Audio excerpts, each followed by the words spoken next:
All right. This is Let's amazing. do it, bro. Let's talk about relationships. Let's do it. So, hey, it's Joel from the Hack Life. I'm here with the Relationship Renegades, Emilio Palafox and Rachel Brooke Smith, soon to be Rachel Palafox. Welcome to the Whoa! Ew. Yeah. Guys, welcome to the show, man. I'm so excited to have you on. Yeah, thank you so much for having us. Thank you, brother. It's so good to see you and reconnect since we were in bulletproof coaching training years and years ago, and very excited, man. Thank you. Yeah, and so, one of the things we're going to talk about on the show is just you guys are the Relationship Renegades, and you're really, if people don't follow you, you guys are really setting the tone. You're really reframing how a relationship is and could be or should be, and we're gonna get deep into that. But what I thought would be exciting is just to kind of talk about how you guys even met. Yeah, that Absolutely. would be super fun. Who wants to go first, my love? Well, it's kind of cool. I'll just start with the first part of it. So we both have, dance backgrounds, basically, especially in like breakdancing. And so we both kind of do this move that not a lot of people do in the world. It's called a K-kick. It's like a breakdancing move. Yeah. I love And that. so we both, throughout wherever we, traveled, kind of both did a thing where we would do that K-kick pose in front of cool places where we traveled. And we would post about it. And so a mutual friend tagged him on a photo and it was like, oh my gosh, you got to meet this girl. She's like the girl version of you. She does your same thing. Yeah. Yeah, so she tagged us on an Instagram like a year prior to us actually meeting in person. And so it was just one of those things like, oh, great, I'll start following them.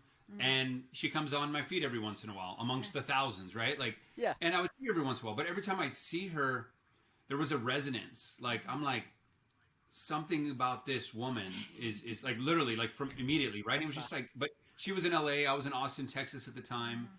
And it wasn't until another opportunity that I got from the Pulse Center's PMF that I was doing business development for at the time. There was an opportunity to demo here in LA. And when I went, every time I travel, I always reach out to friends to catch up. I'll reach out to 1 Degrees of Separation or someone I think may be interesting on social media.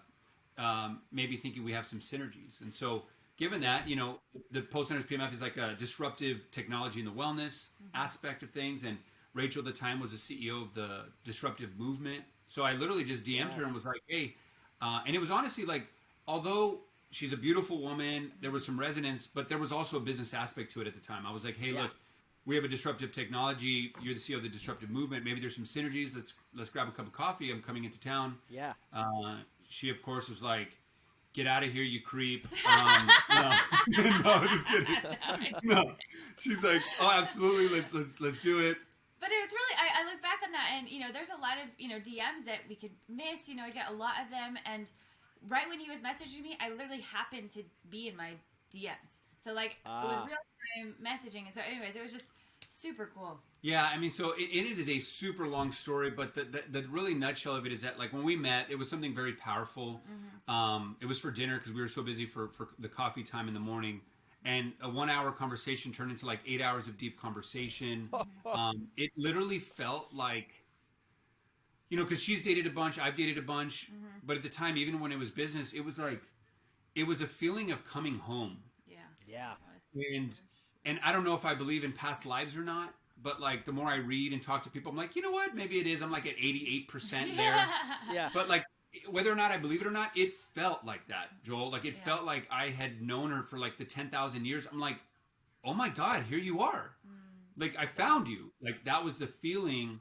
And, she ended up becoming actually a perfect candidate for the Pulse Centers to be an ambassador. And it just like after a while, we couldn't deny what we had, what was there. And then, we started a relationship. I had to tell Pulse Centers and it naturally, organically became this beautiful thing. But that was kind of the journey with it. But I'll just say from day one, like my whole life, I had been, in other relationships and in all honesty, kind of, I would say half in, half out of a lot of them. Because even though I would, fall in love with these people, I always had this feeling that there's some other guy I was supposed to meet, like this essence of a guy.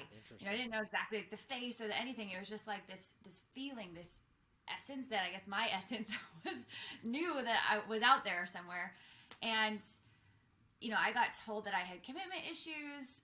My family was really worried about me because I would always, not stay in relationships. And I was like, no, I just don't want to commit to the wrong guy. And it was just so interesting because I don't think I ever in any relationship ever felt this sureness that when I asked other people, I was like, how did you know? Like, how did you know that was your person? And they're like, well, when you know, you know. And I was like, that's bullshit. I was like, no, that's no. Like, I couldn't fathom that. But the moment we met, we're like, whoa. I was like, this is the guy.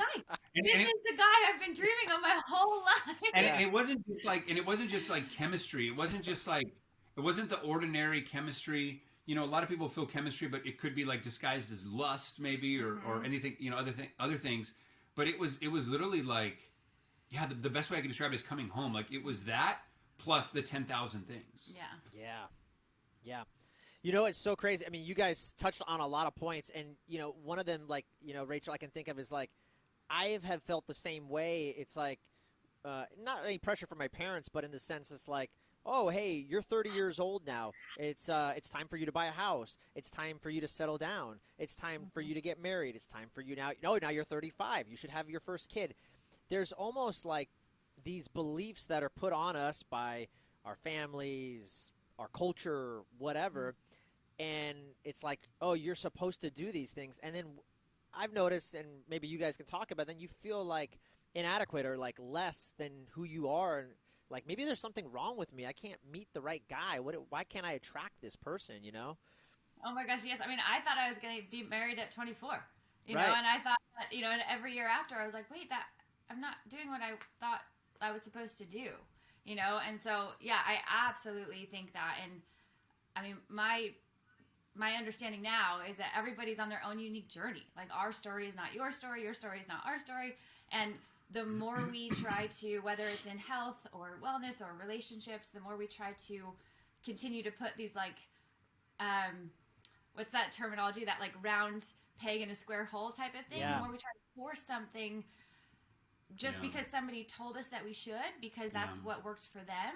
Well, I'm not them, and they're not me, and I'm so uniquely different. So I think, I really believe in personalized lifestyle, nutrition, personalized everything, because we're just all so unique. Yeah, and I think this brings up a good point too about this whole like, we're so programmed by all of our experiences from when we were born to now, whether it's with the schooling, with friends, with family, with strangers, with the education system, life experiences to be this type of person, right? We see it in the movies. Like, this is the guy that you're supposed to be, that the women will fall in love with. And these are the things to say. These are the things to do. Like, and, it was a wake-up call for me years ago where that's kind of like an essence or a bit into like why we say kill your Superman to find your Wonder Woman, is because I was always trying to be Superman. And a lot of times when I was trying to be Superman, I was trying to create this avatar that we talk about a lot of what we create, this avatar of what we think this other person is going to love. This avatar of what society thinks the best avatar should be. And then we show this in dating and all this stuff, and like, oh, listen to that. And it's not our authentic self. We don't even know what our authentic self is, because we haven't done the work to find out the true authentic self, which by the way is the real Superman, not the illusion of Superman. And I think when you start to do the work and really embark on the hero's journey, that then you start to take off all these layers, all these walls, all these characters, that then you're like, oh, this is me. And when you vibe that way, when you have that vibration of the authentic self, the real Superman, then you find your Wonder Woman. Yeah. But no, I mean, to what he said, it's so easy in today's world to believe programming, if you will, without critically thinking, like, is that what I actually want for myself? Does that feel good to me?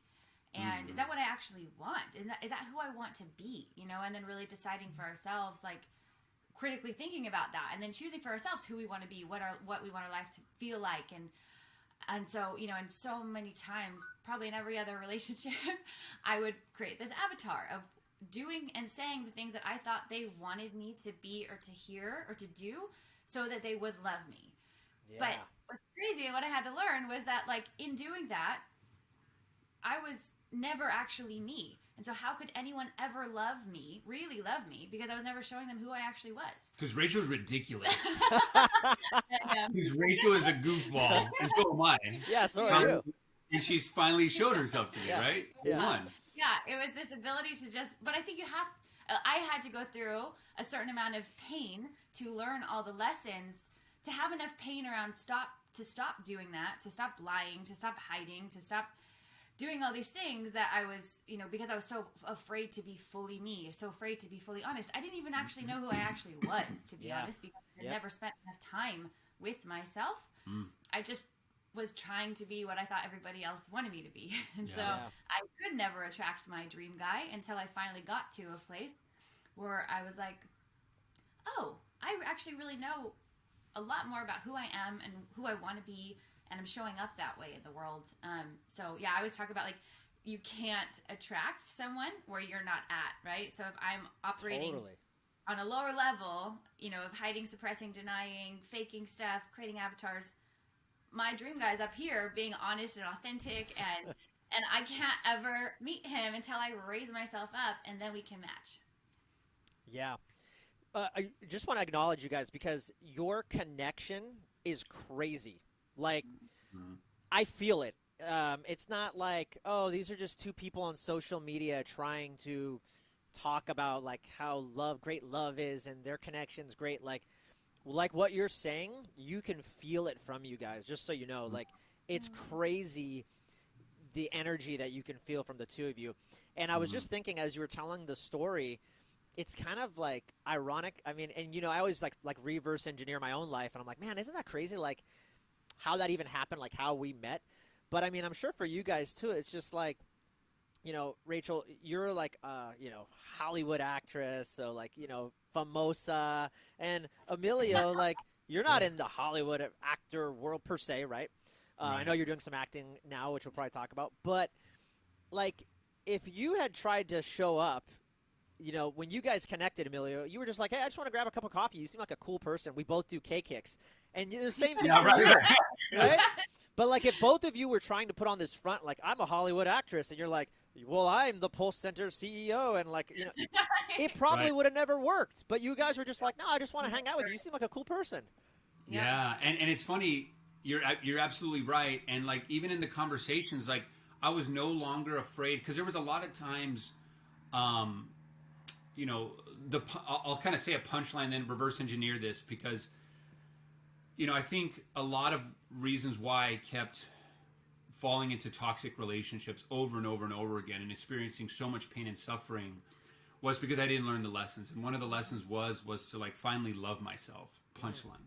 God, right? And a lot of people think that they love themselves. Or like, if you asked me back then when I was in toxic relationships, if I loved myself, I would have been like, what the hell are you talking about? Of course I love myself. Like, look at the car I drive and the house I have and my reputation. Look, I'm traveling around the world, and what do you mean? But the thing is that I didn't, because I was in a 3-year toxic relationship that I should have ended in like 6 months that I knew, but I didn't love myself enough to say like, hey, I don't want to feel any more pain and suffering and put myself through torture, but I did. And so like, my actions spoke louder than my thoughts or words or feelings or emotions. And the reason I'm bringing that up is because when I finally like learned the lessons of like, you know what, I'm going to love myself. And part of loving yourself is accepting the light and the dark. Like all the things that I used to like, the things that I used to hide, suppress, and deny, the things that I was guiltful of, and the things that I was shameful of, I just owned them. I accepted them. And I was like, this is me. And it's not necessarily this is me, but like, I accept this and it's fine. And by doing that, walls would break and the characters that I put on would break. And so it wasn't accepting like who I really was. It was just like taking responsibility and breathing into that and resetting. And then another wall would break down, another wall. And it was kind of like that unbecoming. And the more I unbecame, by the time I showed up with Rachel, I mean, dude, I said some weird shit too. Like I was just raw and real and transparent. So when like a question came up about what's the crazy thing you did, for instance, or what was the weird thing that you did or something, I shared a really weird experience that would have like, you would never want to share that. But I was like, F it, whatever. Like, this is the weird experience. And at the time, she really loved like honesty and like full rawness and realness. And so to the right person, you know, it's almost like we have a quote in the bathroom that says, and I always chop it up. Rachel helps me out with this one. It's like, don't use, just say it, babe. Stop trying to. Go ahead, you do it. You got it. Basically, stop trying to get people to like you. Be who you really are, and the right people will love you. Yeah. And so I was like, whatever it was, I was like, well, this is me. I just don't care what people think about me, and the right people will love me for it. And it took some time to get there, but you're absolutely right. Like, I just showed up being me, and it's like, whatever, let's just have some fun. This is life. Yeah. Like, no coffee. You want to have another coffee? Like, whatever. Like, Yeah. it doesn't matter. And then it that vibration, like, I think really resonated. Yeah. So huge, man. I'm really big into vibrations and energy, and you know, people can feel that vibration if it's like desperate or whatever the vibration is. And had you had that energy, I'm sure you would have never connected. And you know, something you really said that's powerful is that idea of loving yourself. I remember I've been in couples and marital. I've been married for almost, let's just say 9 years. Yeah, about 9 years. Congrats. And together for 11 years. So I've been in lots of couples therapy, and I don't judge myself like, oh, that's terrible. I think it's a good thing. It's you having a coach, you're having somebody give you perspective. I think it's the best thing. I think everybody needs fantastic. it. Yeah. So Yeah. Because nobody was born with an instruction manual. Nobody was like, hey, you're getting into a relationship. Here's the instruction manual for everything you need to know. Like, nobody has that. So unless we take it upon ourselves to learn about and study the things that matter to us, like, how do we ever expect ourselves to be good at it? Yeah. Yeah. And one of the things she had told me is, you know, I would be complaining about my wife or saying something. And I remember this one session I had kind of broken down, and she said, Joel, you need to have compassion for yourself. And I had no idea what she even meant. I'm like, what are you talking about? You know, what do you mean I need to have compassion? And, man, that like rocked me. It was something I had to go deep on too as well and really explore it. And so it's so cool that you said that. It was something for you too, you know, as a guy. Yeah. Compassion is one of my favorite words, by the way. Yeah, it's one of her favorite words. I mean, I'm just curious because I love the raw and realness of that. I mean, if you don't mind, like, did you find something there, or is it still in the process and the journey, or like, how did that? So this was maybe like, I want to say 3 years ago. I remember this conversation. And so being me, the very logical kind of person, I'm like, great, I'm going to go on Amazon and look at the best book for self-compassion. Actually, I think she might have recommended one. So I started reading it, and honestly, it's probably a good book. It wasn't the best for me. I didn't feel like it had really, I don't know. It didn't move the needle for me. I'll tell you one of the biggest things this year, and I want to hear what you guys think. Right now with my wife and I we've had ups and downs all throughout our relationship. I jokingly tell people, I'm like, if you had asked me through our relationship we'd still be together today, I would say, man, I don't know. Probably not. There's at least 6 times I can think of in the relationship where I've heard the word, we should get a divorce. Like, you know, that's come out. And I have no problem sharing it because it's just like you said, it's raw, it's real. People don't talk about this stuff. Yeah. But I want to tell you right now in my life, the pandemic has been the most beautiful blessing in my life. I have never felt more connected to my wife, and more than the sense that this is the person I want to spend the rest of my life with. I can't believe I'm so lucky that I've weathered the storm for like 9 years and like really like gotten to know you, and like, man, and I feel almost like I'm going to jokingly like cheesily say this, but like I have the connection almost that you guys have, like, right? Like this. Yeah, it's just like, I got the chills, brother. Cool. It's this. It's this amazing, just loving, just like, we're going to be fine. And I'm going to tell you why. Because, and you would think it's crazy, like, dude, the pandemic is just going to crush everybody and their relationships, and more divorces, right? They're hanging around each other more. They hate each other. But what really came up for us is a couple of things. Is, you know, one is we're going to move out of California. We're in the process of doing that. And so we really had to form a united front. And we did some reflection and realized God, there's so many times we haven't been a united front. We haven't been on the same team. My wife even got a key made on like a chain that says same team. And we both wear it. And Awesome. what we realized, like, and I'll give you just a quick example, is like with the kids, you know, we have two boys, and 7 and 3. And like, if one of my boys is like, you know, let's say I say something, he doesn't like it, and then he goes to my wife. In the past, my wife might say, "Oh, well, your dad," kind of almost like slighting me, right? Like, "Oh, well, your dad does it that way." But she didn't back me. So my son would have this idea in his head, like, something's wrong with dad. He's less than, for some reason, in mom's eyes, he's less than what he should be. And long story short, we just realized how that was just crippling our relationship, and that there wasn't this unified front. Now, anytime we get in some kind of stupid argument, because by the way, every fight is usually stupid. When I tell people like what we fight about, it's never anything big. It's nothing like cheating, money. It's like stupid stuff. It's the stupidest stuff. Yeah. But what I find now is that at the end of the day, at least this is where I go, and I want to hear you guys say, I'm like, I don't care. Like, I'm going to be with this woman for the rest of my life. So this is nothing. And now I'm like, I want to know why you're mad, because let's just fix it. Because we're going to be together forever. And when you know you're going to be together forever, it's like all this other stuff, none of it matters. It's not really a problem. Yeah. I love that. Yeah, brother, I just want to, first of all, I mean, thank you for sharing that, especially the way that you started. I think, you know, there's so many ways of what we think like a relationship renegade is, and part of it is being vulnerable and sharing what you shared even in the beginning. Like, hey, look, we've thrown around a divorce a lot and this and that in the past, and this is what it is. Or I went to counseling. Like, you're right, not a lot of people talk about these things, and it's like, why not? Like, that's incredible. It's beautiful. That's why we have so many issues, because people don't talk about them. Yeah, and so first of all, I honor and respect you, brother, for showing up that way and saying that. And second, yeah, I think you hit it right on the nail, man. I think this is such a great, juicy conversation of, yeah, we are on the same team, and I think that's such a huge realization for sure. Man, there's so many things I wanted to know.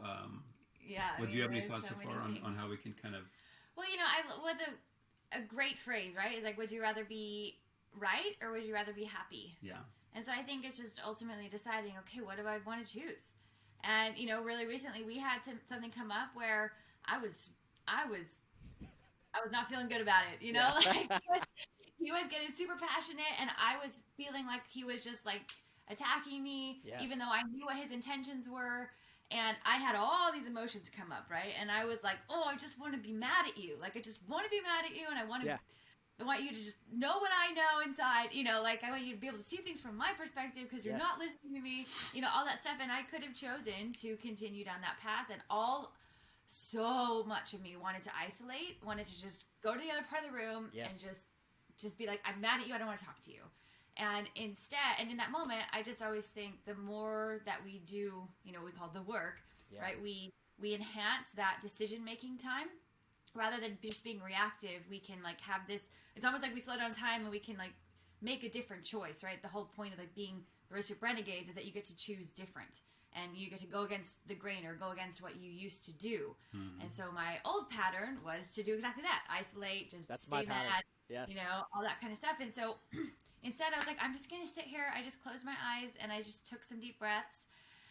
And I got back into my heart rather than just all up in my head. God, and I was able to speak vulnerably to him. And right before you spoke vulnerably, you know, while she's going through her ego stuff and trying to remove that and kill that Superman, if you will, another Superman reference here.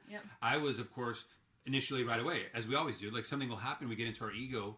Superman is what we call it. Is like all I wanted to do was like continue to try to show her my point. Like, babe, like, I don't know why you're like, I'm passionate. I'm like this is just, I'm just showing you my point, right? And like all I wanted to do, even though she was getting more closed off, and it was just simple of me passionate about something. Yeah. But I could see her kind of going there. I went to the kitchen because I know like I just need a reset for a little bit, breathe. And it was coming up just the way she wanted it to do, everything she wanted to do. I wanted to like go and continue to prove my point. And I'm like, you know what? Kind of like what you said. Look, like, would I rather be right or would I rather be happy? And this is so dumb and so little. Like, it doesn't matter. Like, she's gonna let go and just laugh about it. So then I went back, breathed, and I saw her, and she's kind of looking down. I feel like she's coming out of her process, but maybe still in a little bit. And I sat down and I said, "Babe, come sit down." And she came sit down, and all I did was like hugged her, and I don't know the exact words, but it was just a sense of like. Well, even before that, even before he said sit down, like rather than continue to attack or close off, just we talk a lot about how powerful communication is and how to speak from a vulnerable, authentic place without any sort of attacking or blaming. And how do you do that? How do you think you do that? You guys are giving a great example of like you really have to breathe. You have to breathe, and you have to allow yourself to take some time to get back into a more heart-centered place, and even if that's like, hey, I'm not in a good spot right now, like can you give me a second to reset before we continue? Like even being able to request that, and know that there's space to do that. And if you're with the person who really loves you, they would hopefully respect that, like, hey, we just need to both just take a reset. And then be able to say, really, you can't argue the way that someone's feeling. So most of the time, what we do is say, like, you're wrong. What you're doing is la la la. Like, you blame, you attack. Nobody wants to ever get that, right? But if you can say, look, I know that your intentions might be different, but right now, I'm feeling unsafe. I'm feeling all these feelings. You can't argue what someone's feeling, right? If I'm saying, like, right now, I don't feel safe right now. I don't feel like I don't feel okay. I don't feel, then you can't argue that. And when I said that, it just, I think, dropped into a different place. So I think, first and foremost, whenever you're communicating with anybody, just realize that, like, kind of the golden rule, like, how would you want to be treated? And I don't think anybody ever wants to be treated in a way that's like attacking and demanding and blaming. But if we can just speak from how we're feeling right now, not saying you're making me feel this way, because again, that's blaming. Nice. That's saying, this is how I'm feeling right now. That's it. And I think that's so key to like what Relationship Renegades' main theme is to not only, it's to create a space where you and others feel seen, safe, heard, and loved. And so if we're both committed to that throughout the rest of our lives, given this real and raw moment here, given everything she said so eloquently, it was exactly that. So she finally said, "Babe, I just don't feel safe right now." And I just, and so at the end of the day, I'm looking at her, and in that moment, like you said, Joel, someone just called me. So in that moment, I looked at her, and immediately I'm like you said, we're on the same team. Yeah. She's the love of my life. She's the love of my life. The love of my life is feeling unsafe. Yeah. She's hurting right now. Right. I don't want my love to hurt or to feel unsafe. And so immediately, like she just said, you can't argue the way someone feels. And so I'm like, immediately, just throw that out. We've already taken some time to breathe. We know we're committed to growth. We know we want to make each other feel safe. She's not feeling safe, babe. I'll ask, what can I do to make you feel safe? And so after I sat her down and I just hugged her and held her, not tried to fix anything, because us as guys want to fix stuff. Yes. Just like, babe, I love you. I'm sorry I don't feel safe. Just asking the question, like, what can I do? How can I make you feel safe? That alone right there is such a powerful process, right? I think sometimes we really forget that all we really have to do is ask. So many times we assume, and when we assume, we're often not correct.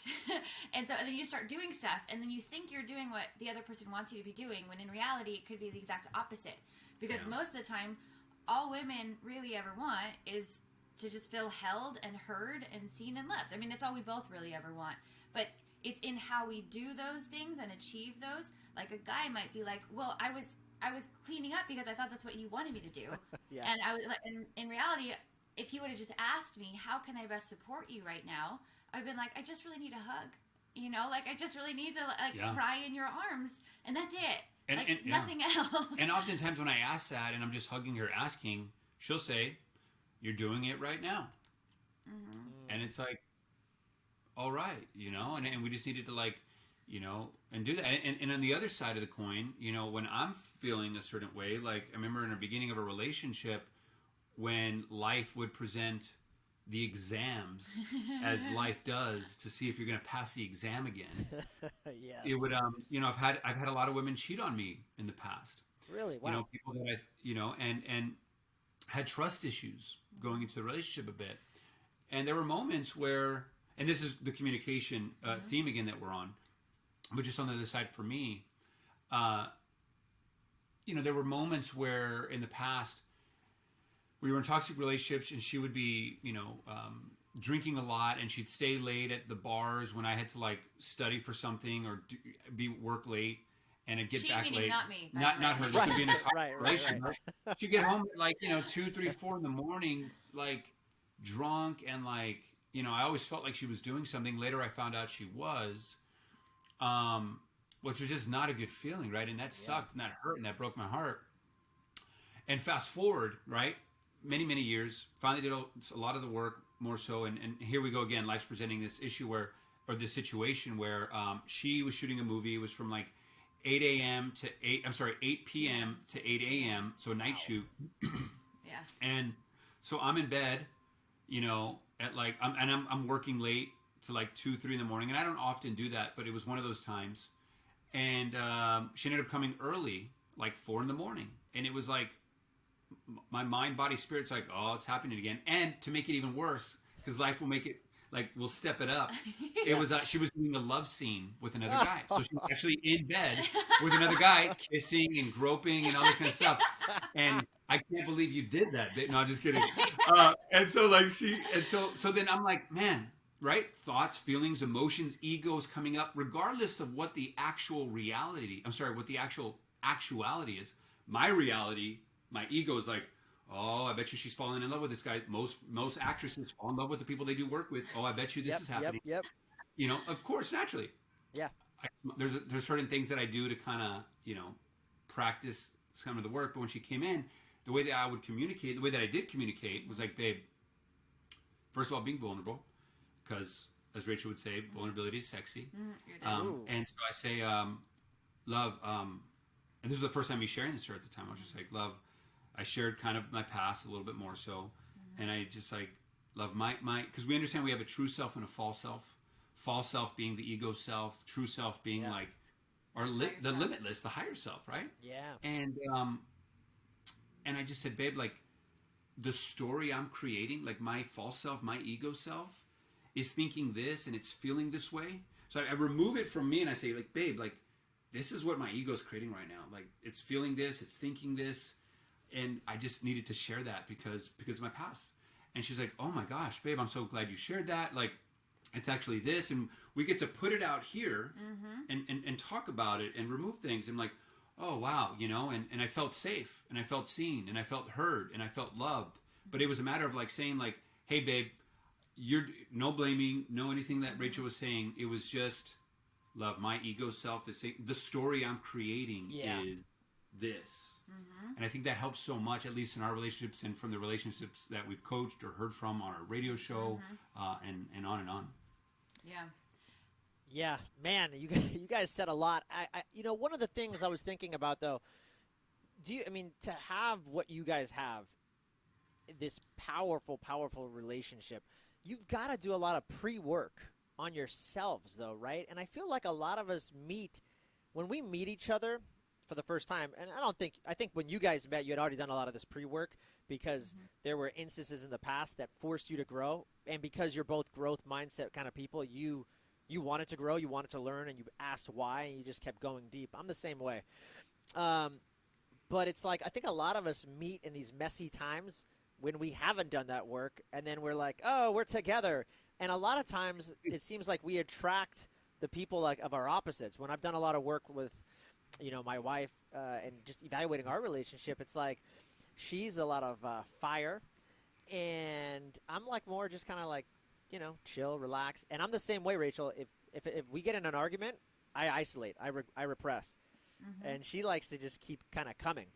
So it's interesting. We attract the people. It's like that are not us, which I find amazing. I think that's a whole nother place to go. But Yeah, well, real quick, I just want to say, one of my favorite quotes is that we don't always attract what we think about or even what we want. We attract who we are, right? And I say that in a way that, like, who we are, meaning where we're at in life, like the essence of who we are. When I talked about, like, I was attracted to this, I knew there was this essence of a guy. That doesn't mean that we're the identical matches, right? Because just like you said, everything, I think life is always teaching us things, right? And it's always presenting those next level tests. So just like he said, he had trust issues, I had honesty issues. So literally like, it was the perfect setup for a complete blowout, right? Yes. If we didn't do the work. So it was another opportunity for, there are so many moments in our past that it was like we both saw it of like, oh, this is like the perfect opportunity for a big blowout. Yes. Or the perfect opportunity for a deep, deep connection. Yep. I think it's just always like, what are we going to choose? Are we going to choose blowout or are we going to choose deep connection? Yes. And they're both the same situations. It's just, did we learn the lesson from before, or are we going to keep repeating old unhealthy patterns? And so just kind of like you said, like, yes, we have these things of like, I may isolate, he might push, but it is in those things of like, okay, well, that difference could be the deep connection if we're curious enough to seek to understand. Yes. Yeah. No, 100%. And you have to have, so when you're coaching couples, I mean, that has got to be one of the, I'm assuming one of the most foundational and fundamental aspects is like, you guys both have to want it. There has to be this craving to want to go deep and ask why and learn more. Because if that pre-work, if you guys hadn't done that pre-work, you gave a great example of a great argument. But like, if the other person, one of the other people, didn't feel like they wanted to go there, to me, you're going to continually have this, right, I am wrong, and then there's just going to be complete either this or one person goes one way, then they isolate. Big time. Yeah, and you're absolutely right. And I've had that in relationships where, I've chosen to continue to do self-development work and to work on myself, and the other person is not in a place to do so. And so one person is growing this way and the other person's not growing. And it really is always that. I remember one of my favorite, it was Dr. Wayne Dyer's books, which I really love. And he had referenced like the way a flower is, right? Or a plant. Like, it's either growing or it's dying. Like, it's one or the other. And like, that's how we are. And so I feel like if we're not growing in a relationship, then we're dying. And so, yeah, I think there has to be that commitment, whether you meet in a crazy time and you both say, man, these things are crazy. Let's commit to having some self-growth and creating always a space for us to be on the same team like you guys did. But and which is the same of like making each other feel safe, seen, heard, and loved, and figuring out the ways that we can do that for ourselves. And having some self-compassion, like you mentioned earlier, to make mistakes. And that if you make a mistake, like there's times where I'm not always perfect, and neither is Rachel. So there's times where I need a little bit more space. In other words, I need her to be a little bit more higher self when I may be so much stressed and I'm not being my ideal self, and she can hold space for that and allow me to kind of like make a little bit of mistakes, and she can hold her ground and say, it's okay, I love you, like it happens. And then vice versa, like when there's going to be times where she does, but like we know we committed to like, oh, this is a time where I need to be the rock and help and support and love. And again, same team, like, oh my gosh, I love you. If she's feeling unsafe, baby, okay, how can we do this? And it's in a game, and it becomes fun. So I think whether it's in a relationship, couple, or even someone dating right now, one of the main things that we talk about a lot is to like stop dating, like date yourself. And like date yourself, like, because most people just like, go through the motions and they're jumping to the next thing and the next thing, and it's like, when have you are you happy with your thoughts, with your words, with your actions, with your habits? Can you be in the presence of just yourself in your room with all these things? And like, if there was the media that was following you around for a week, and there was going to be a highlight on the news and everything, like, would you like what you saw or heard?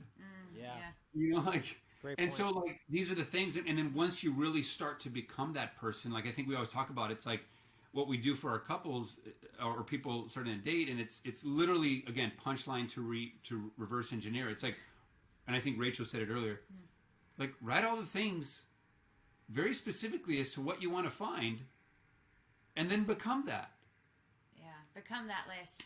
Because it's so important to always remember, like, we can't give away what we don't have, right? So if I don't have a good relationship with myself, how can I expect to have a good relationship with anyone else? And it's always this, our inner world reflecting our external world. And I really can see in my past and all our clients and all things like that, it's once you really commit to, I'm going to learn how to create a space within myself where I feel safe, seen, heard, and loved, no matter what I'm going through, right? Yes. I can actually create that with somebody else. And whether that goes for any relationship, right? I feel like it always comes back to, what's my relationship with me? Yeah. Right? Because I will start to see that in all relationships, business, romantic, family, friends. It just, everything gets better when you learn how to create a great relationship with yourself. Yeah. Yeah, I love that, guys. I mean, when you dissolve your ego, I mean, it's just so many powerful opportunities, show up. And like you said, I had an argument with my wife not too long ago, and it took me a day to kind of just reflect on it. And I was listening to a Tony Robbins kind of meditation, and he talks about, how would you solve a problem? And it was going deep into your heart. And it was this problem where I'm like, I really don't agree with my wife. I don't think I overreacted or did anything. I was calm or whatever. I think she's absolutely wrong. And when Tony Robbins, he asked the question, he goes, breathe into your heart. And what does your heart tell you? And it was amazing because when I thought about it, I'm like, my heart says it doesn't fucking matter.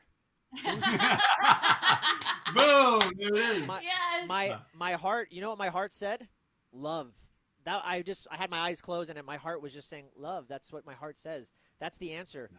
And so I was like, so when I came back home that day, I came and saw her and I was like, hey, can I talk to you? And I wrote down like 4 points that she had said and I addressed, and I'm like, hey, listen, I thought long and hard about this, and I'm like, my heart says, when I asked my heart, what does my heart say? My heart says love. And I'm like, it doesn't matter if I think you're right or wrong. What matters is that you feel that way. Like you said, how do I feel?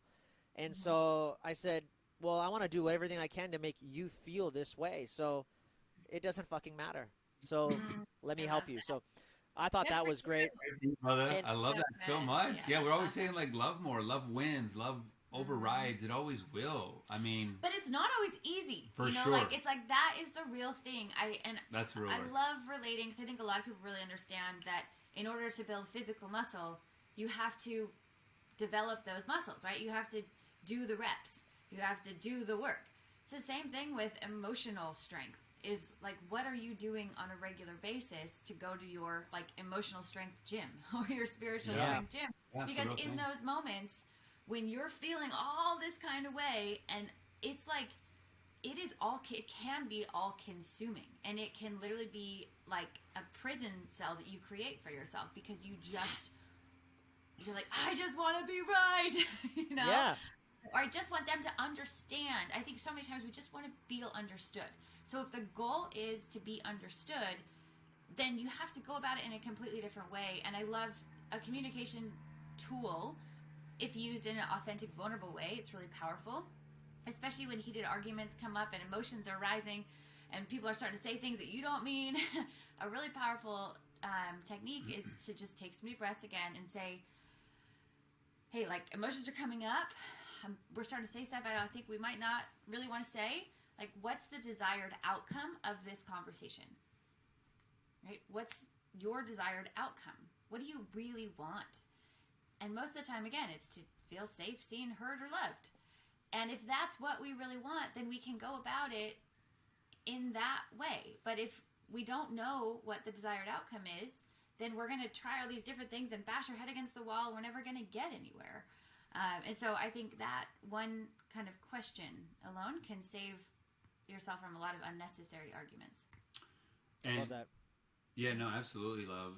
And I think on the topic of, tools, we love to give, just practical tools people can take. And I think like a lot of the work is not necessary. I think a lot of people focus on like, let's go do the breath work and the yoga and go to this retreat and feel amazing, and let's like I'm vibing high, and then they get back home and someone does something, and then they like mess up my vibe, and like it's like You're back to your old self. You're going back into it. You always do this. yeah. Yes. And it's like that stuff is great, and we love all that stuff. But the real work is when it's happening. Yeah.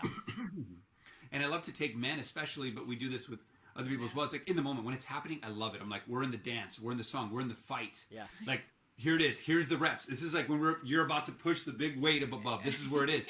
And a simple technique is like we always talk about this. Is 3 things. After you breathe and reset, is it which causes the awareness. Like you say internally to yourself, or in a room where you decide to leave and be in your room by yourself, and say, "There's me doing it again." Right, and I think we learned this in Bulletproof Coaching. I think this is where I extracted it from, and I forget the doctor's name, but I think it was from him. And I love it. I've worked this big muscle now for years. It's there's me doing it again, and then identifying like what is it that I'm feeling, right? So let's say I reacted. Let's make this real. Yeah. Let's say I reacted. I may have guilt and shame around that. I might be frustrated. I might be angry. Whatever it is, I think about okay. I'll close my eyes. Say, there's me doing it again. I'll identify what the emotion I'm feeling. Like maybe I'm frustrated. Maybe I'm angry. And I find out where that anger is, right? Is it, do I feel tightness or tension in my throat? Is it in my gut? Like, where is it? Be it basically getting out of my head basically and into my body. And just feeling that. And literally saying, and I think it was a doctor who said this, which I love the way he said it. It was like invited to the party. Say, I'm glad you're here. Yeah. You remember that? And so Yes. it's immediately because most people are like, I don't want to feel that emotion. Let's hide, suppress, and deny that and distract ourselves and just keep going on through our daily lives and going through the motions. It's like, okay, there's me doing it again. Oh, and I miss a thing. So the first thing is actually to smile. Yeah. Because this is the self-compassion, right? So just a quick smile. Really quick, Emilio, I'm going to cut you off because I remember this technique, and I use it a couple times. I would just give guys a word of advice. Do not smile during the argument. I did that once, and let's just say my wife was like, "Why are you smiling at me?" Like, oh, this is amazing. I love it. I'm like, I'm just dealing with my inner critic right now. That's all. This is for me. It's not for you. But she thought I was laughing at her inside, and I wasn't. So just words are wise. Probably don't. I know what you're saying, but don't smile like in the moment with anyways. In the moment, no. Yeah. Well put, brother. You're making it real, right? Yeah. So like when you leave, I was like, that completely backfired. Yeah. So good. Yeah. So But smile, yeah, you're right. And then welcome the emotion, guys. Great, simple, emotional gym, if you will. So yeah. Yeah, and he taught me that of just even the concept of welcoming emotions, right? Rather than suppressing, denying. It's like whenever you're trying to feel a lot of uncomfortable emotions, rather than being like, oh, I don't want to feel anxious, I don't want to feel afraid, I don't want to feel insecure, I'm just going to like, not doing it. I'm just going to be happy. That just doesn't work. And whatever we resist persists. So the more we resist our anxiety, our insecurities, our fear, like it's just going to continue to get louder and bigger and start to unconsciously or consciously run the show. And so if we don't want that, to actually say, okay, anxiety, okay, fear, okay, insecurities, I'm glad you're here. What are you trying to teach me? Because I realize that emotions are just indicators and they're always just trying to teach us something. And if we ask those powerful questions and really listen for the answers, we get to learn those, and then we get to move them through our body and understand why they're there and learn the lessons and then build that muscle and then keep moving forward. Yeah, that's huge, guys. I mean, I know just in my own relationship, we've grown so much, and, it's like if my wife, gets angry or something, as a guy, my first initial reaction is like, crap, I messed up and I want to fix things. And sometimes I'll be like, hey, what happened? Or like, hey, I'm sorry. And she'll still be mad. But where we've gotten to now is that my wife might even say, hey, I'm mad at you right this second. Like, logically, I know it's not good for me to be mad at you, but I need, like, just some space because I want to be mad at you. And I think you said that earlier, Rachel. It's like, I want to be mad at you. And when you're unified and when you're here forever, this is the infinite game that we're playing. As Simon Sinek says, I'm in the infinite game. I'm here to play this game forever and ever.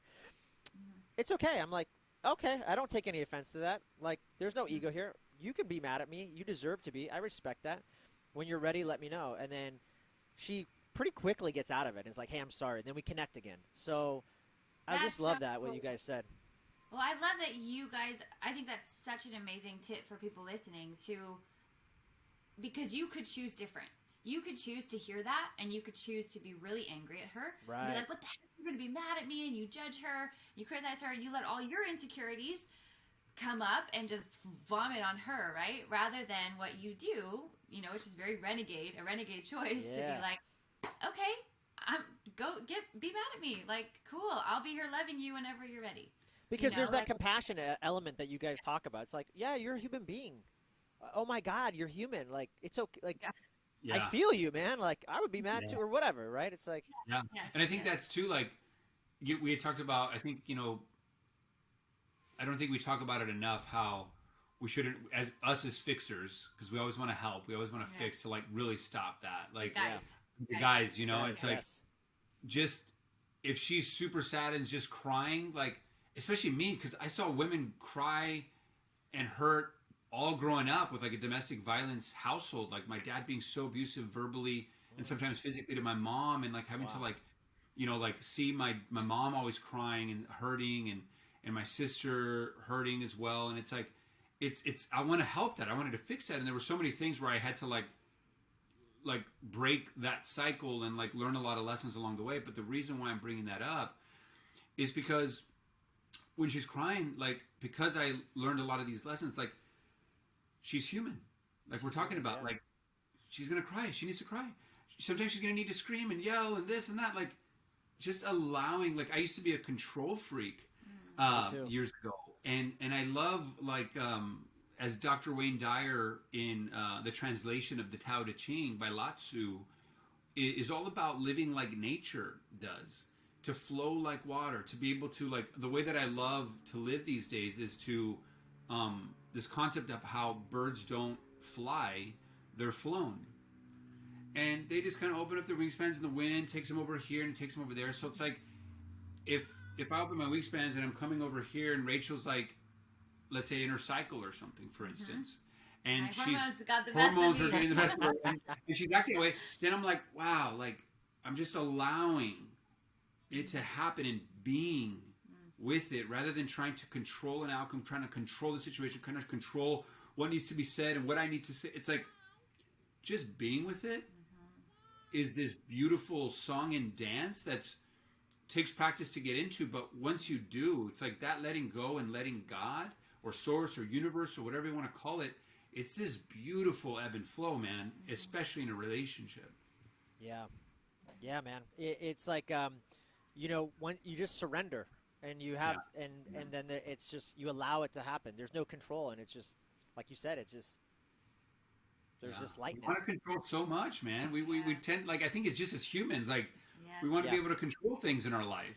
Yeah. Well, and I think that's where I have these like 5 C's, which I talk about. People trying to reach you. They want to know. They need some advice. No, sir. No, ma'am. No. I love talking about these 5 C. I call them the hero habits because I'm really passionate about kind of changing the paradigm. Most people talk about habits as things that we physically do, when in reality, there's so much more than that. It's also the habitual thoughts that we're thinking and how we're thinking about them. And like you talked about, and like we've talked about on the show, especially compassion being one of those C's. And that in every new now moment, we have a new opportunity to choose different, and I just always say, when in doubt, choose the 5 C's, which are choose curiosity, right? Get really curious about what's going on, both inside me and inside them, right? So that I can actually understand rather than just assume. And then I can use my creativity to start to change shit up, to start doing things a little different and creating different outcomes, that creative power that I believe is all of our superpowers. Then I get really like Emilio. I just started to cut you off. Like Emilio, I wanted to say in that last argument, you guys gave an example. You used your creativity, and it seemed like you used humor as a bridge. And you said something like, "Come on here, babe, sit on my lap." Yeah. Like just very like goofy and funny. It's like, I can't be mad at you. Okay, here's what's going on. Yeah. That's creativity right there. Yeah, I was like lovey. Like people make fun of us. We call each other lovey-dovey, and it's cheesy, but we love it. I want to hate you, but I can't. I know. I'm like, look at you, baby love. Get over It's here. like that's the power of creativity. I think so many times people think of creativity as like, oh well, I'm not an artist or I'm not a painter, and that means that I don't have creativity, and that's just bullshit. Like creative power is like I think one of the greatest gifts of being a human, because we can create, right? And especially for females, you create life. Like you literally create humans. Yes. You have this power to create that, right? And as male and female too, like it's a co-creative process of doing that. And so, you know, that creativity is so powerful. Like how can I get creative and go about this differently, right? And then I can get really compassionate, the third C, compassion of like I have to choose compassion for myself and for the other person. And then I get really courageous because I could have all the curiosity, creativity, and compassion in the world, but if I don't be courageous in this moment, I got nothing, right? And choose connection, the fifth one. Connection of I, rather than choosing isolation or disconnection, I choose connection. And whatever and however hard it might be in the moment, I know in the long run that connection is so much more worth it. Mm-hmm. Beautifully said, babe. Yeah. Just curious, as much as this is your guys' what's that? I said that curiosity that right was there. one of the C's, yeah. Is there a common theme that you see over and over again that when couples come to you, or is this just like a common thing that always comes up and that you guys see a lot and you're like, guys, this is an easy one. Here's how you can fix it. I mean, the 5 C's is great, but is there something that just comes up for you that you're like, oh, shocking. I'm not surprised to see that one come up. Yeah. I definitely have one, but I'll let you go first. Yeah, I mean, first of all, the main theme, kill your Superman to find your Wonder Woman, or to find happiness, or to find connection. Yes. And kill your Superman doesn't have to be like a masculine type thing. Like, Oh, it's very much for the woman as well. Rachel can kind of dive in a little bit too as to like what that means for the women's side of things. But, you know, since you mentioned her 5 C's, I think the 5 P's that I talk about that we actually, you know, I think there's a theme here of how we met. And I think that's just what's coming up in the present moment. So I'll mention the 5 P's that we learned because I think it's so key. Most people are not present in their relationships. So the 5 P's, by the way, are presence, purpose, power, people, and preparation. And so most relationships, and I think really the underlying thing is to kill your Superman, which I'll dive into, but those 5 P's really quickly address your question. So like most people aren't present in their relationships. They're stuck in the past because their stories are running them. And they're still with that same programming, like we talked about, raw real situation. Like, oh, Rachel's doing this thing. I'm stuck in the past. I'm not present to like the actuality of what's actually going on, which is what she's telling me of what's happening. I'm like, I'm in my own reality. I'm not in the present moment. Most people, and if they're in the present, they're experiencing miracles and magic and beauty all around them in people, places, things, and in the environment. And in the present moment, as you know, you have this felt experience of like just happiness. Like, right? Like happiness is not the destination. Happiness is the way. And you just feel it. So most people aren't present. Most people don't have a purpose. They don't know what's important to them, their values. They don't know what life is asking of them, their vocation.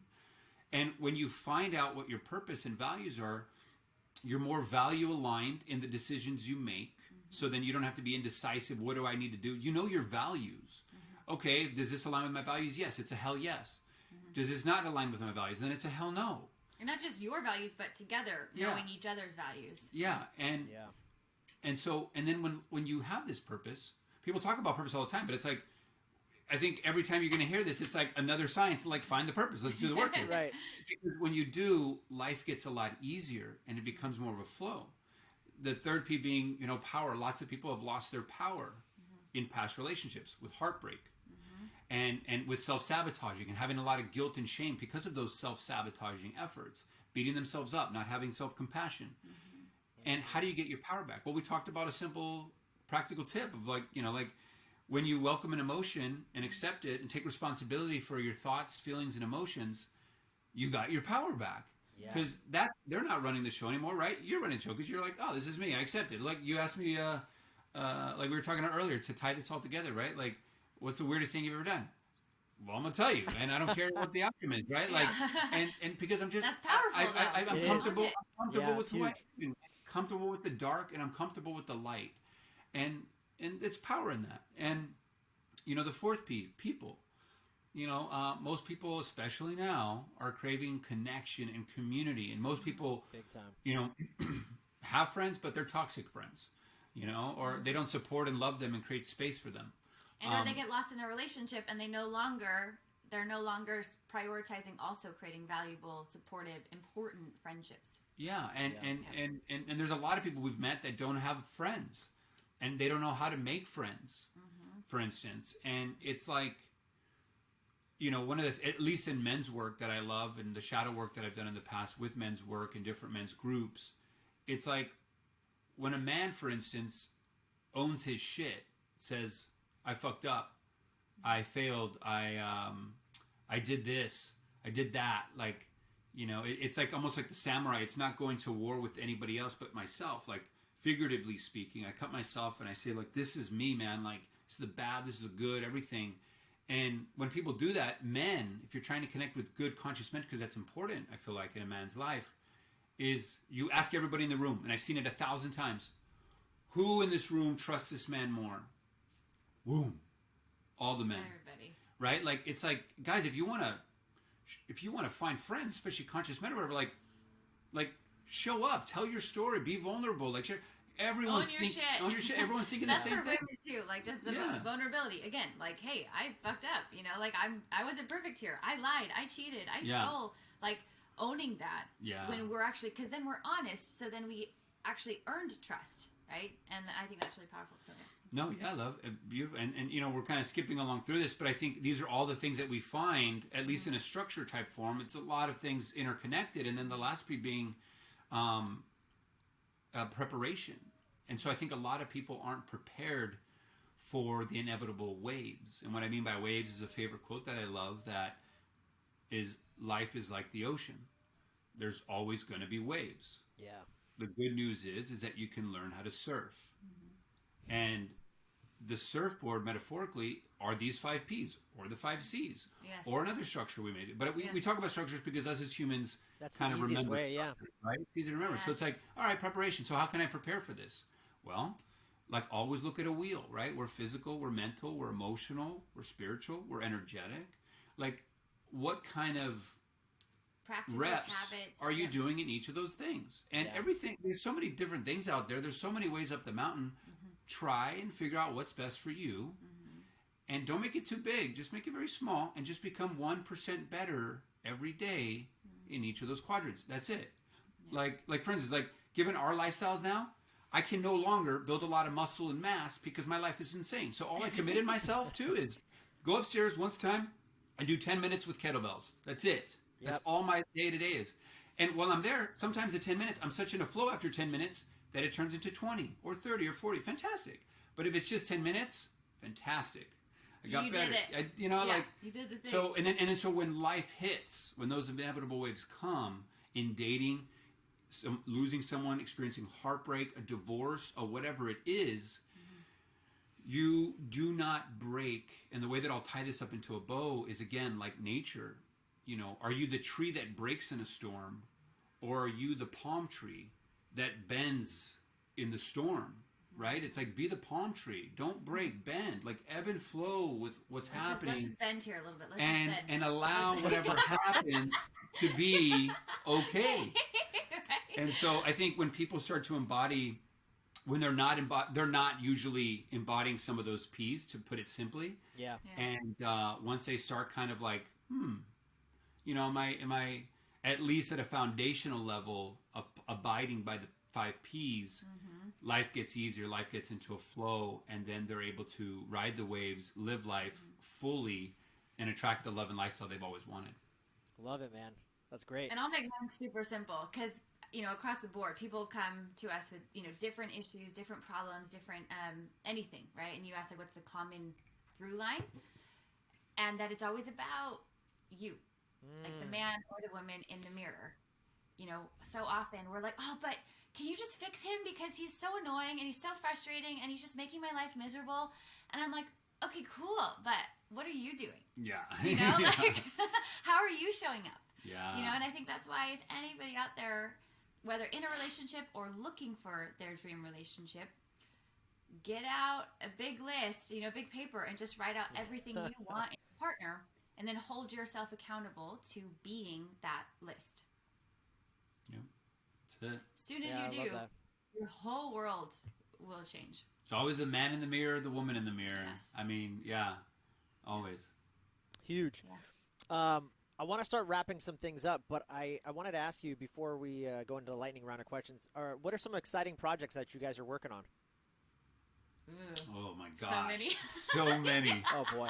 You want to rapid fire yours and I'll rapid fire mine or ours? And yeah, well, I think, I am an actress, and I'm really stoked about some films I have coming out.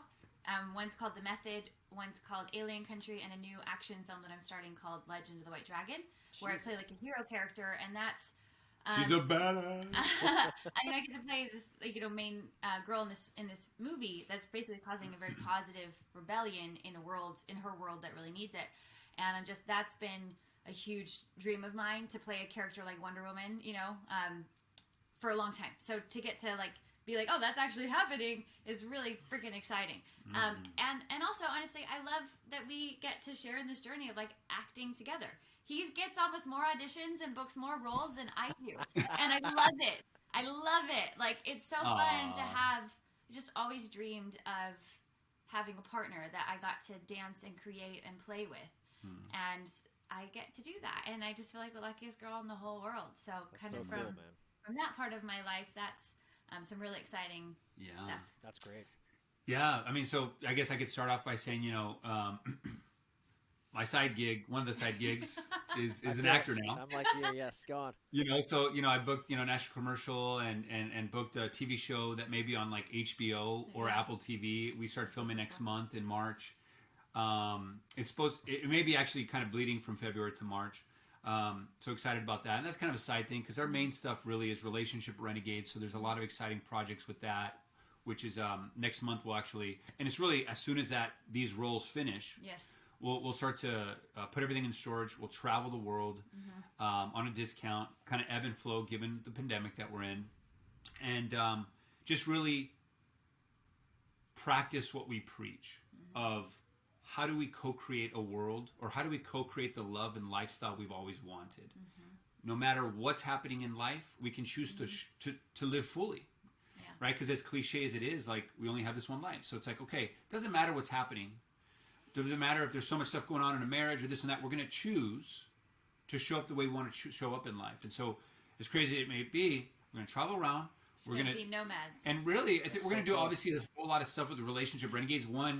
Stay tuned. Yeah. It'll be this kind of docu-series of Anthony Bourdain meets conscious couples around the world and dissecting what they do right, but also culturally what they do, how they were born and what was their upbringing in that culture that made them who they are today, and how they show up in relationships. So it's this very powerful thing of all couples around the world meets that Anthony Bourdain type feel. Yes. And so that's kind of exciting. And then really the main and there's just so many things. And I think some people are like, oh, you can't do all the things, and it's whatever, you can do whatever you want. And I think, I'm still doing some side Pulse Centers, PMF sales stuff. And we accepted a new leadership role to really anybody who wants to birth content into the world that wants an online program. There's a company we have that will make them a behavioral-based, conditioning-based program that's sticky. And they have 20 plus years of proven track record. And so whether it's corporations, organizations, or yourself or anybody, we plug and play people into that system to help them get that into the world. So all of that's intersected. They're fun projects. We're super grateful for all of that. And I think we're really stoked about, along with being nomads and traveling, taking people along with us, so having group coaching and masterminds where we can really, take all this stuff and be like, hey, who else in the world out there has a mission to help co-create a world where healthy relationships are the new norm? Who wants help in their relationship, whether they're dating or whether they're already in their relationship, that just wants to take that to the next level, or we're on weekly calls together and brainstorming and masterminding. And I think we're just really stoked to find those 20 people out there that want to dive deep with us. And maybe it's meeting up in different places in the world, that we're at, and or sharing stories, or sharing our challenges, helping each other through it, and hopefully being able to show up as really powerful coaches to help people literally create the love and lifestyle they always wanted. Mm-hmm. So just a couple little things. There's not very much. So huge, and I want to just say one thing that you just said that I want to just re-emphasize about you guys, and what's so cool about you guys is that having an amazing relationship, what you just said, is the norm. Like, that's the normal. And I feel like we never think that way. We were just like, oh, it's just tough, and there's that idea in society, like, love is hard, be careful, love will hurt you. And Valentine. Yeah. Yeah. You're probably going to get divorced. The stats aren't good. Oh, wait till you have kids. It's going to get worse for you. Yeah. And you guys are really reframing that. So thank you so much. It's powerful. It's awesome.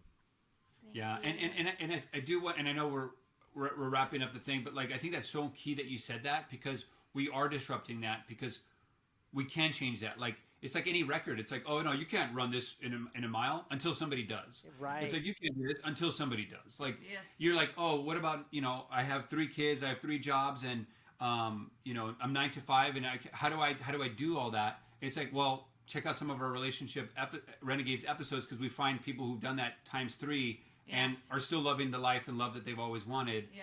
And it's like, it can't be done until you do it, or until you see it. Like, it's happening, guys, and we're focusing to show you it. Like, it's people are doing it, and I love that you said that, because it's until you think differently or have a different perspective, like, maybe it can be done. Maybe it can be done differently, and that's all it takes. Yeah.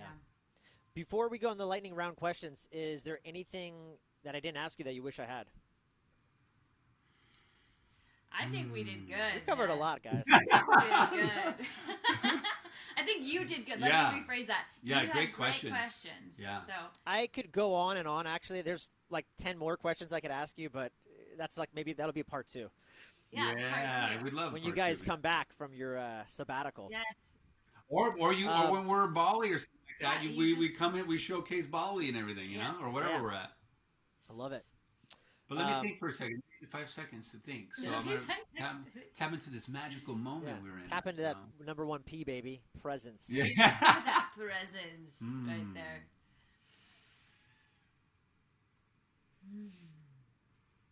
Oh, nothing's coming up. I think we're good. Cool. For both of you, if the old you could see the new you, what would the new you say?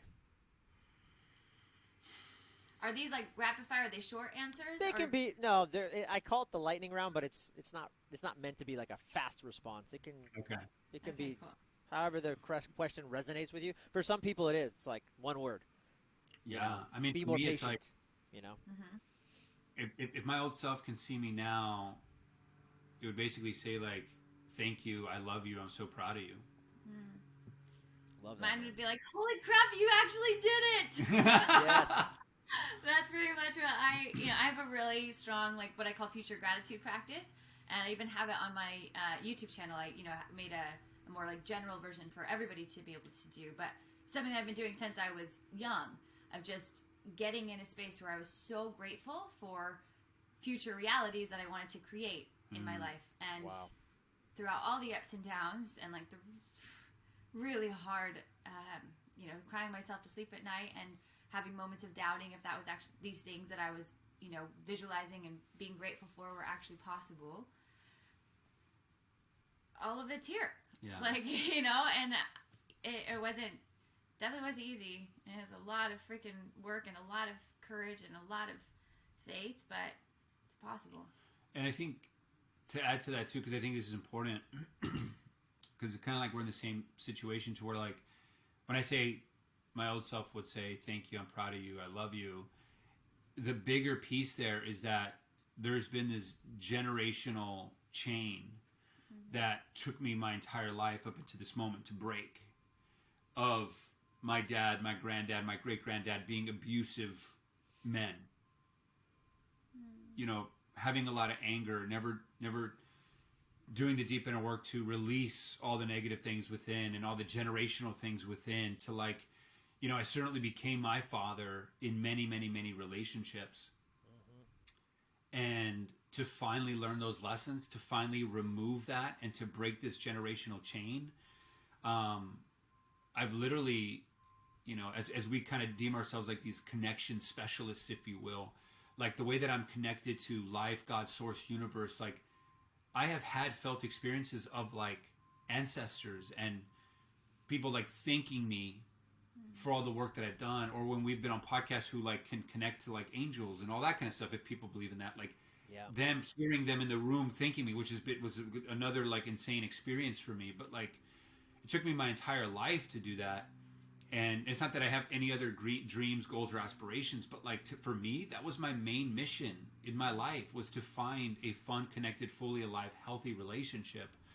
So by doing that now, it's almost like she's going to not want me to say this, but like, I'm like, I could die right now and I'm the happiest guy in the world because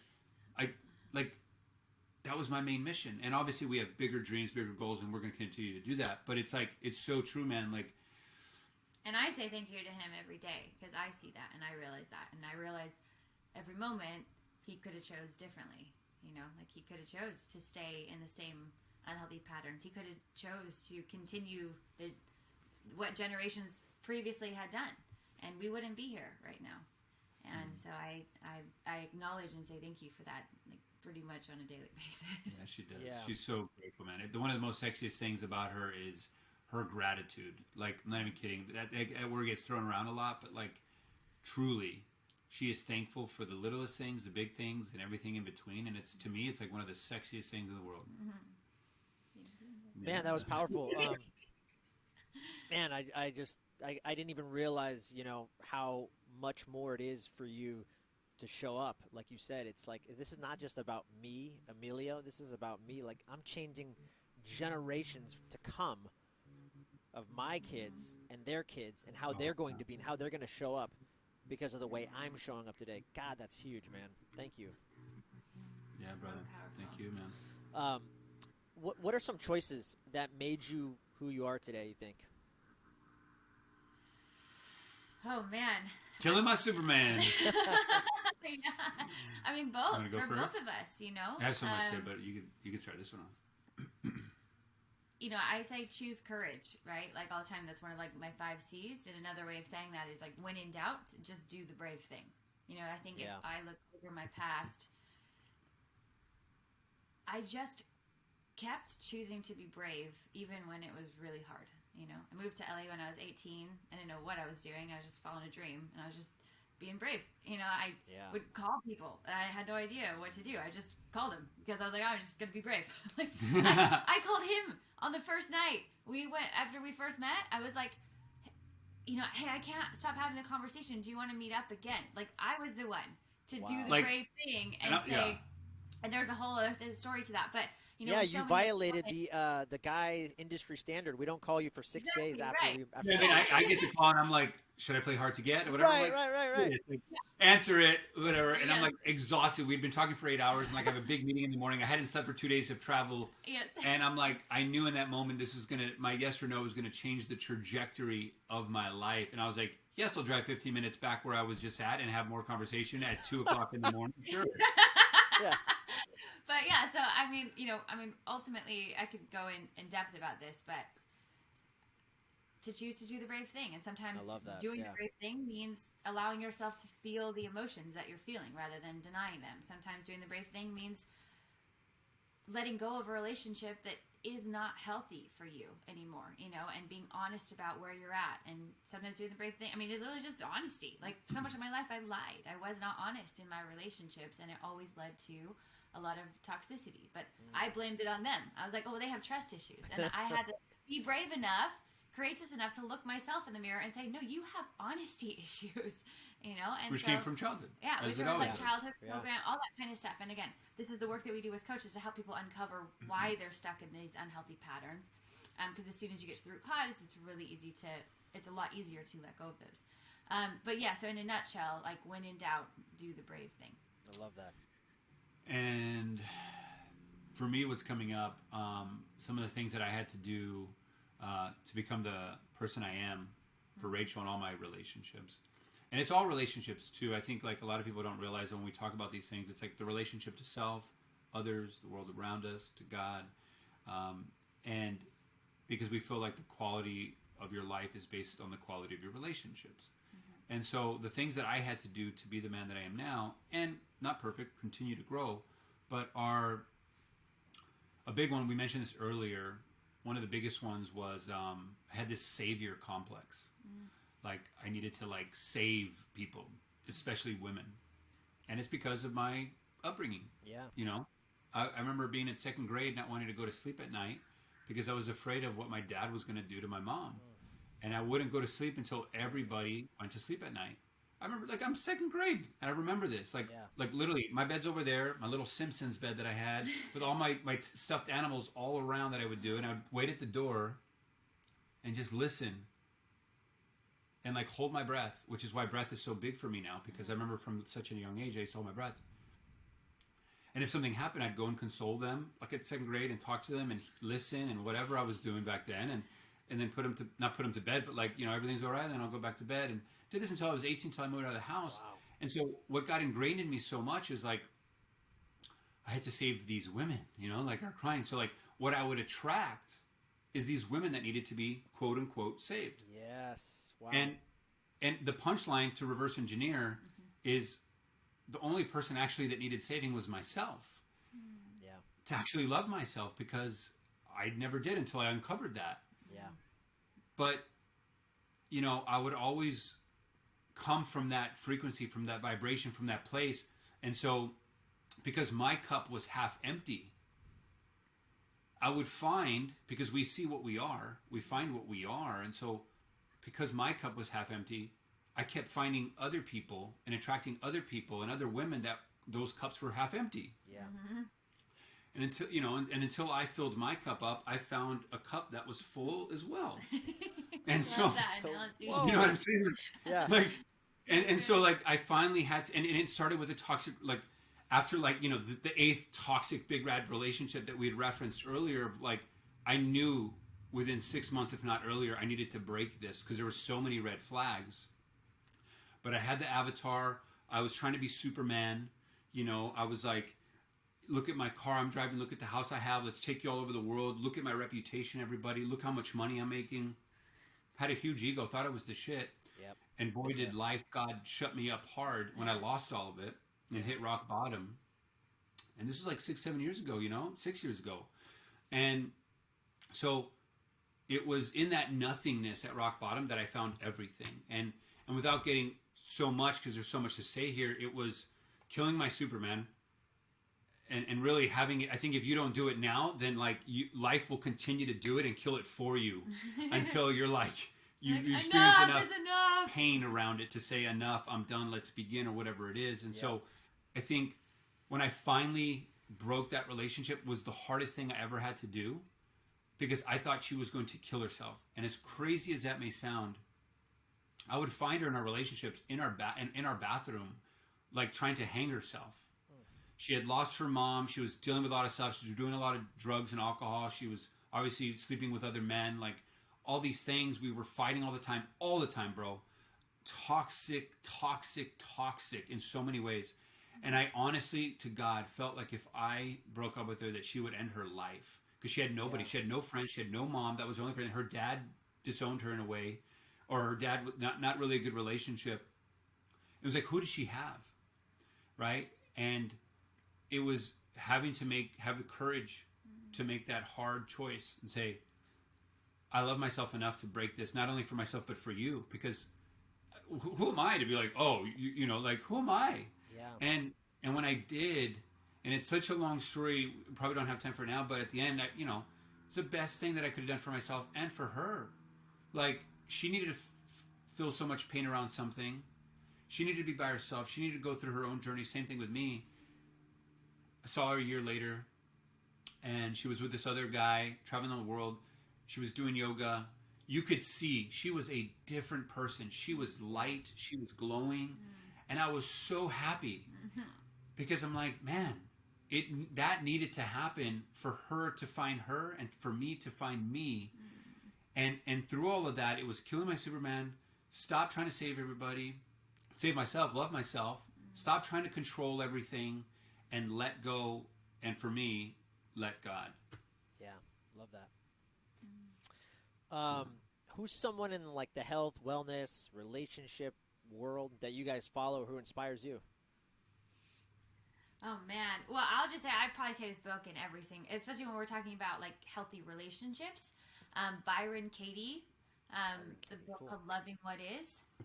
It's just like some of the most profound work. And I think if anybody, when it talks about like someone's like, okay, guys, this is cool, but like, how do I actually love myself? Because I feel like I love myself, but my life doesn't showcase that. Her book, Loving What Is, I think it's just so profound and so powerful, especially if anybody has gone through any sort of traumatic experience or toxic relationship, to learn how to stop arguing with reality and to learn how to be in this mode of acceptance and surrender in a really powerful way, and to have a completely different relationship with yourself and with the world around you. So yeah, I mean, I think I could say so many, but she just really, I think out of all the books I've read, that one was one of the most profound and powerful, as well as Alison Armstrong, who in talking about relationships, like her book Understanding Women, Unlocking the Mystery, for me was a very pivotal point in my life, and it allowed it, she taught me wisdom to help me understand why I was doing certain things, and like where it came from and how to choose differently and how to understand not only myself but also my relationship so much better, so that I could move forward. Like I know for sure without that book I wouldn't have this. Wow. Like, so I'm really grateful for her work, especially it came at the right time at the right place in my life that I needed it so bad. So that's those two books are really specifically around relationship health, especially the relationship to yourself, because obviously that affects everything. Yeah, that's great. I'll put everything in the show notes too. So thank you. Cool. Yeah, those are great. So for me to choose some different ones, I mean, honestly, like my go-tos in terms of the way that I live my life that have been very transformational in terms of who I look up to have passed. They're no longer here, but we is Wayne Dyer, Dr. Wayne Dyer. Love him. All of his books are incredible. One of the ones when I was in rock bottom that changed my life completely was Change Your Thoughts, Change Your Life, the translation of the Tao Te Ching by Lao Tzu, which I referenced earlier, which is about just living more like nature, right? We mentioned about how like birds don't fly, they're flown.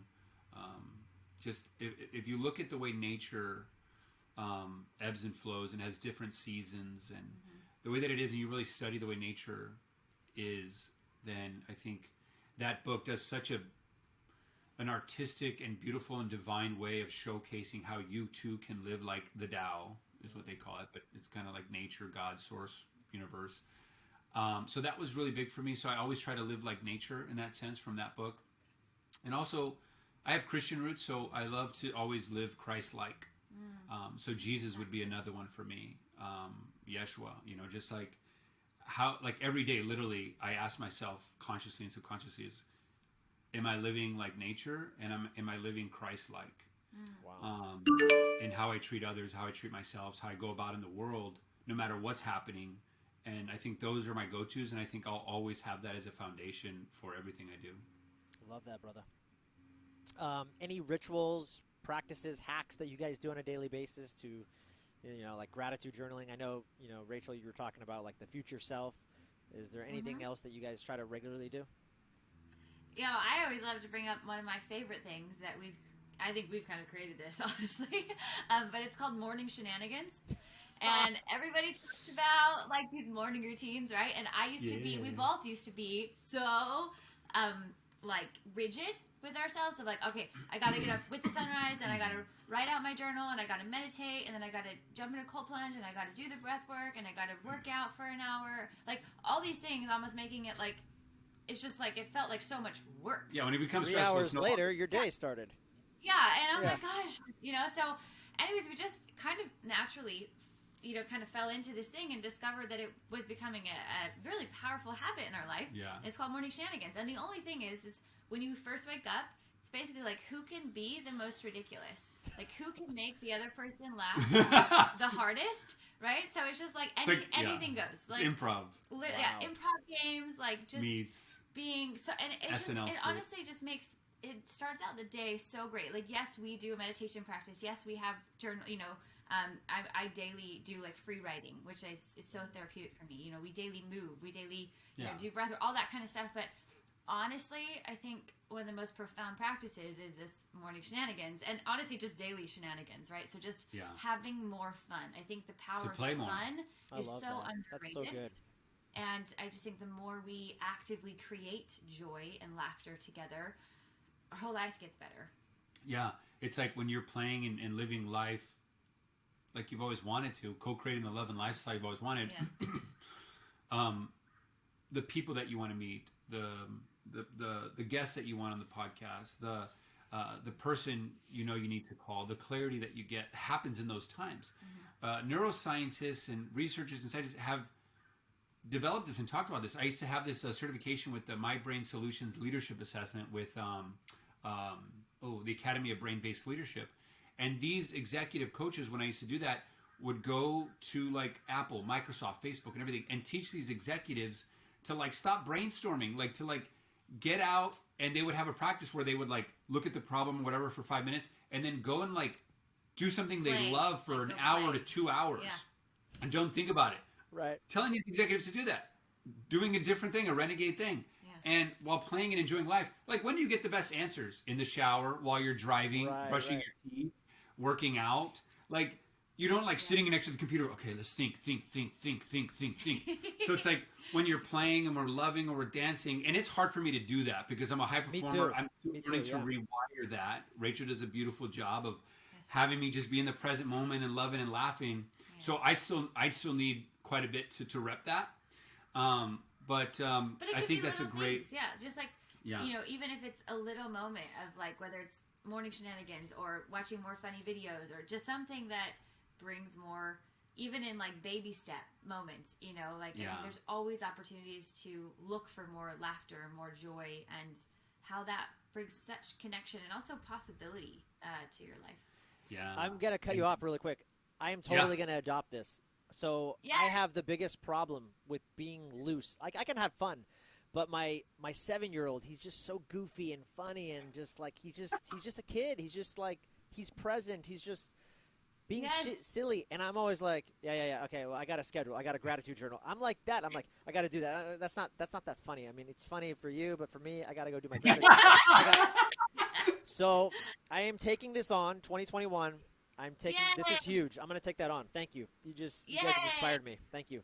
So exciting. I love that. I love that. And that and when we talk about the presence, right? Like, I think God, source, universe, or whatever is always guiding you and is always showing you what you need to do next. Like, people are always wondering, like, if we're silent, because this is one of my practices, is always making sure that because I'm going a million miles per hour all the time in a passion, value driven way, like we talked about, but to like pause, to be still.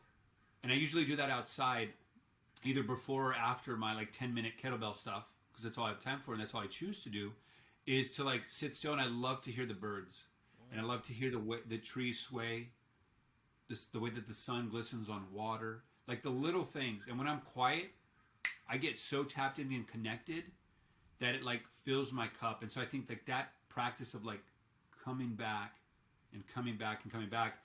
allows me to be like in the present, and in the present moment I always get the answer I need. And I feel like I'm bringing this up because whether or not you would extract it this way, for me, I'd be like, oh, life is trying to tell me, like, my son is in my face all the time. It's obvious to like like, and I think it's so beautiful when we like, if we choose to live life that way, like how much more beautiful it can be. And like, that's awesome that you shared that, man. Yeah, I'm so excited for you. Yeah, I mean, and I was just thinking, man, wait till you guys have kids. I mean, the things you're learning now, but man, the things you're going to impact the world with, because you're going to have a whole new list of things. If we were to interview you years from now, there's going to be so many new things you're going to share. So it'll be interesting to see where you guys grow and what you guys come up with then. Be like just being ridiculous with our kiddos. I'm gonna turn into a 3-year-old again. Oh my God, we do have some baby fever, and we do have dog fever, and hoping to do a destination wedding like at the end of the year. We got so much stuff to plan, but I'm like, I look at her all the time, and I'm just like, God, to have a little Rachel or a little Emilio, like, oh my gosh, bro, it's gonna be crazy. Yeah. One more question, and then we'll wrap it up. I want you guys to finish this sentence because 2020 was a chaotic year. People are freaking out, and I get it. There's fear. But, again, let's reframe this. 2020 was the greatest gift because ... You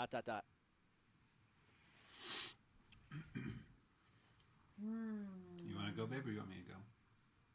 If you have something up right now, go. But if not, I'll do it, too. So, for me... Can you say the sentence again?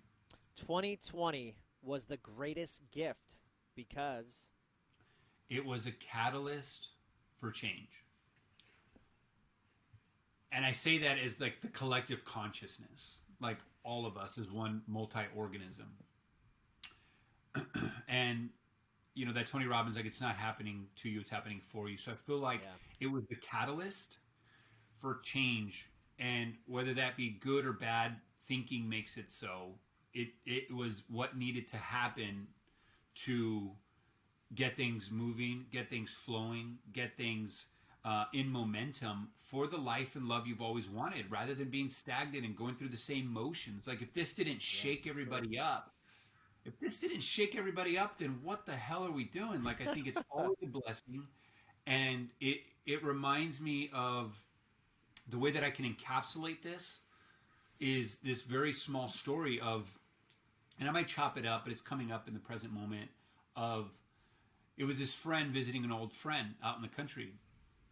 And he walks up, hasn't seen this guy in like 15 years, and he's in town, and walks up the stairs, and, he says hi, and he hears like this moaning and groaning and this kind of like weeping noise. And he turns to the left and he sees his dog. He's like, oh my gosh, is your dog okay? He's like, oh, it's okay. He's just sitting on a nail. And he's like, what? And they, that's weird, but they kind of walk inside and they have some coffee and they catch up and they have some breakfast, and it's a great catch up. And as he's leaving, walks outside, he continues to hear the dog, and he's like, man, how come he doesn't get off the nail? And he's like, oh, because it doesn't hurt as much. Or it doesn't hurt enough, right? It doesn't hurt enough.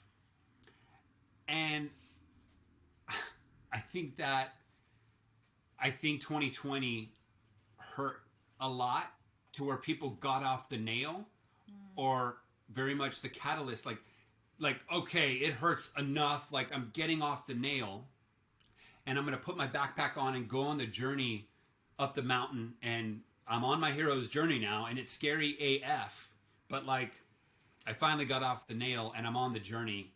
Where is life going to take me? And the thing is, I'm looking at all of them and including ourselves and being like, yes, this is life. Go on the journey, enjoy the journey. Because change is going to happen, and change is not scary, guys. It's not change that's the suffering. It's the resistance to change. That's the suffering. And so when you stop resisting and just get on the backpack, fill up your water bottle, and go on, pick a trail, then it's beautiful. And allow it to be so. Love that, dude. So I definitely I'm just going to second everything you just said. I concur. I concur. And then I'll just add in a way, I want to say, like, I got my life back, if that makes sense. And not from like someone might hear that and be like, oh, that sounds really selfish. But I think so many people before this happened were running so fast. Like, I used to have to drive around LA everywhere, sit in so much traffic. I spent so much time in the car. I was so stressed out all the time because we always had so many different things to go to, different events or different, like, just everything, right? And I'm just, yes, there's been a lot of struggle and a lot of new and a lot of frustration and a lot of scary stuff. But in that, I think we just always choose curiosity, choose to look for the beauty in the breakdown. Yeah. And I'm so grateful that now all of my auditions are virtual. That I don't have to go sit in traffic for hours on end and try to get to so many different auditions all over LA and pack a bag full of outfits with me and stress about trying to get on a podcast at the same time. Like just all these different things that like just, burn out.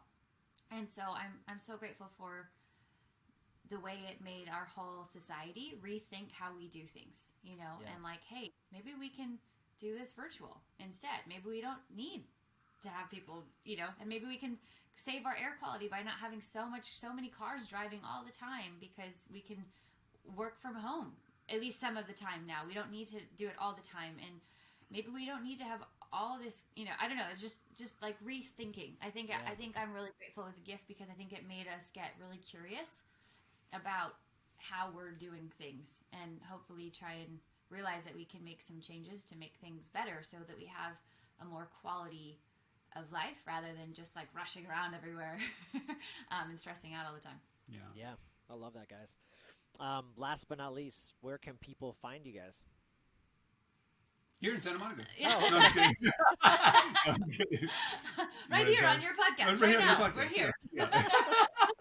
You can find us here. At Relationship Renegades. So on Instagram is, DMing us at relationship.renegades. And same thing on Facebook, but we have like a private group called Relationship Renegades Tribe on Facebook that anyone can request access to, and it's free. And that's where we do like all of our we just did a 3-day free coaching experience there. We offer, ton of value and advice and really just working to build our community there, where people can have a safe space, to feel safe, seen, heard, and loved, and where people can connect, meet like-minded people that are also after healthy relationships, and I'm excited about all the, future relationships that might come from that group, and how cool it will be to be like, wow, I'm so excited for the future when we can look back and just think of all the families and the marriages and the dream relationships that came out of people just, going outside their comfort zone, getting in a like-minded group and seeing what happens. That's great. Yeah. So, I concur, babe. And Relationship Renegades really on all social media platforms. Yeah. So, YouTube as well. We got a great radio show playlist there. Yes. And you can find us just Relationship Renegades anywhere. But I think also you could also just like, if there's a, want to do business or collaborate of some sort, if you guys have any ideas, you can email us at relationshiprenegades@gmail.com. Is a great thing. Yep. And then there was one more thing I wanted to kind of bring up in terms of what we do and where they can find us is, dang it. Well, I'll just say, obviously we have our own individuals as well. So mine, Instagram at @RBrookeSmith, and his is at Emilio_Palafox. But that also leads to everything Relationship Renegades as well. And yeah, we love. Again, like I said, we're about to launch our new upcoming group coaching mastermind. And if anybody's interested, we can, if you just DM us, we can send you applications to apply. And awesome. Really, Yes, we would love to have you and meet you and connect with you. yes. But I wanted to say too, because this is bigger than us, that it's not about us. Yeah. It's about really, co-creating a world where, and we say co-creating because whoever's listening, this is about you. Yeah. A world where healthy relationships are the new norm. So even in doing so, a simple thing that if you choose to play is anything that you listen to that you feel you want to practice or do, tag us and we'll feature you or share that. If you feel like if you tag a video or picture that you feel like you're a relationship renegade, tag Relationship Renegades and or hashtag Relationship Renegades so we can feature you and spread more of what you do and celebrate you. That.